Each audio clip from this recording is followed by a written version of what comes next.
Welcome back to Little English Studio, where we explore history, art, and the lives of extraordinary people told in clear English so you can learn and be inspired. Today's episode is about one of the greatest artists of all time, Pablo Picasso, a man who transformed art forever, a man whose name is not just remembered in museums and galleries, but in every corner of culture. The story of Picasso is not only about paintings, it is about genius, ambition, struggle, and the power of creativity. So, let us begin the journey through the life of Pablo Picasso.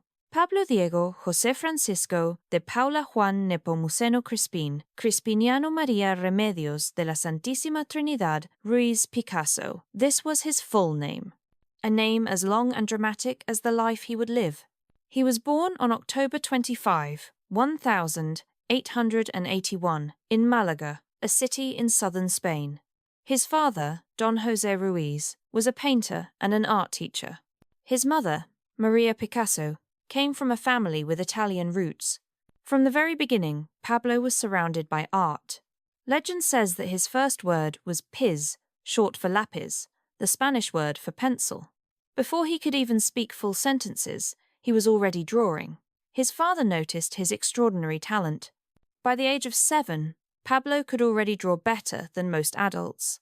At 9, he painted his first oil painting. At 13, he painted The First Communion, a work so detailed and powerful that it shocked everyone who saw it. His father realized that Pablo had surpassed him. Some say that on that day, he put down his own brushes forever, knowing his son's genius would eclipse his own career. Picasso's teenage years were filled with intense study. He attended art schools in Barcelona and Madrid, but he was restless. He hated formal education, rules, and structure. While other students followed tradition, Picasso broke it. He wanted to explore, to experiment, to create something new.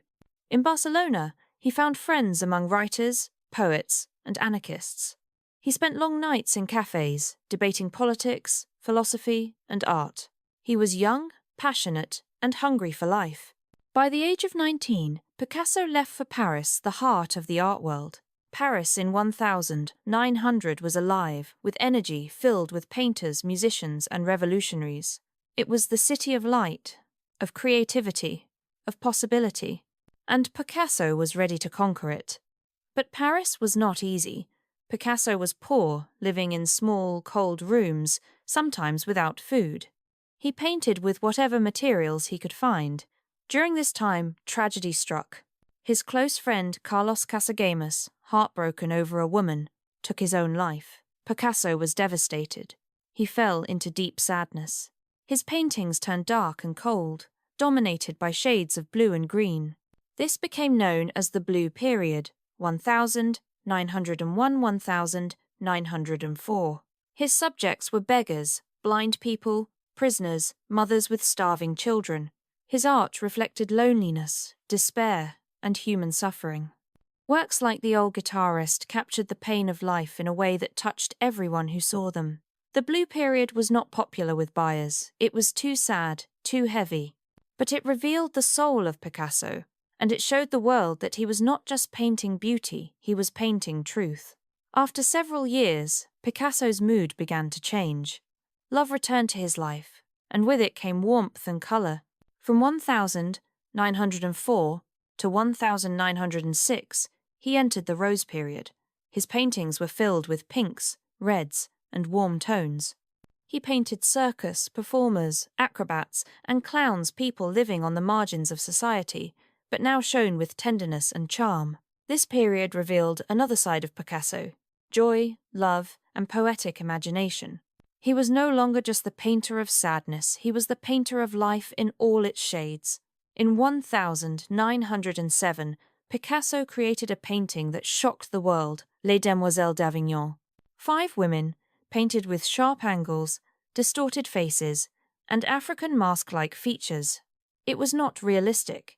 It was not beautiful in the traditional sense, but it was revolutionary. Together with Georges Braque, Picasso developed Cubism, a new way of seeing. Instead of showing objects from one angle, Cubism showed them from many angles at once. A face could be both front and side at the same time. A guitar could be broken into pieces and reassembled. Cubism broke the rules of centuries. It destroyed the idea that painting must imitate reality. Instead, painting became its own reality. This was the birth of modern art. Picasso was no longer just an artist. He was a leader of an artistic revolution. Picasso's personal life was as intense as his art. He had many lovers and muses, and each relationship influenced his work. But beyond love, the world outside also shaped his vision. In the 1930s, Spain was torn apart by civil war. Picasso, living in Paris, was horrified by the violence. In 1937, Nazi German planes bombed the town of Guernica in northern Spain. Innocent civilians, men, women, children, were killed. In response, Picasso painted his masterpiece, Guernica. Huge, black and white, filled with twisted figures, screaming mothers, broken bodies, and a dying horse. It was not a realistic scene, it was a symbol of the horror of war. Guernica became a global icon, a cry against violence, a political statement in the form of art. Even today, it remains one of the most powerful anti-war paintings ever created. When World War II broke out, Picasso remained in Paris, even under Nazi occupation. He refused to collaborate with the Germans, but he continued to paint in secret. A famous story says that when a German officer saw a photo of Guernica and asked Picasso, "Did you do this?" Picasso replied, "No, you did." It was his quiet but powerful way of resisting tyranny. After the war, Picasso became a symbol of freedom, creativity, and modern art. He joined the Communist Party, made political statements, and continued to reinvent himself. Unlike many artists who slow down with age, Picasso worked endlessly. He painted, sculpted, made ceramics, and even designed stage sets. He changed styles again and again, from realism to surrealism, from cubism to playful sketches. He once said, "It took me 4 years to paint like Raphael, but a lifetime to paint like a child." Picasso believed that true genius was not in copying reality, but in seeing the world with fresh eyes, with the curiosity of a child. He lived many lives in one lifetime, always creating, always exploring. Picasso died on April 8, 1973, in France, at the age of 91. He left behind more than 50 works of art, paintings, drawings, sculptures, ceramics, prints.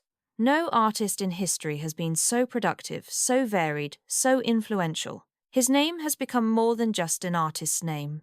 Picasso is a symbol of creativity itself. His works sell for hundreds of millions of dollars. His style has influenced not only painters, but designers, filmmakers, musicians, and writers. But beyond fame and money, Picasso's true legacy is the freedom he gave to art. He showed that art does not need to copy reality. Art can be an idea, a vision, a dream, a scream, a laugh. He once said, "Art washes away from the soul the dust of everyday life." And through his art, Picasso continues to wash away the dust, to inspire, to challenge, and to remind us of the power of human imagination. This was the life story of Pablo Picasso, the boy who drew before he could speak, the man who reinvented art, and the legend who changed the way we see the world. Thank you for listening to Little English Studio. If you enjoyed this story, please like, share, and subscribe for more English storytelling about the people and events that shaped our world. Because history and art are not only about the past, they are about the lessons and inspiration we carry into the future.